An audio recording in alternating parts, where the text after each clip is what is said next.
what brought you into the office? Well, I was coming for, I thought plantar fasciitis, but then I got a newsletter from the office, and it was talking about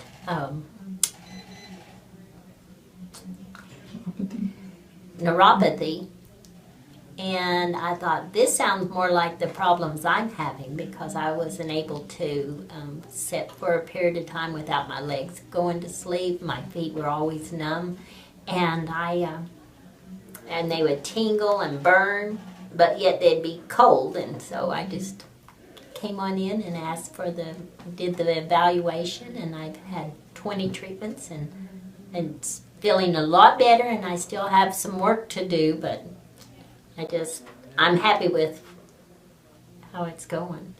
Great.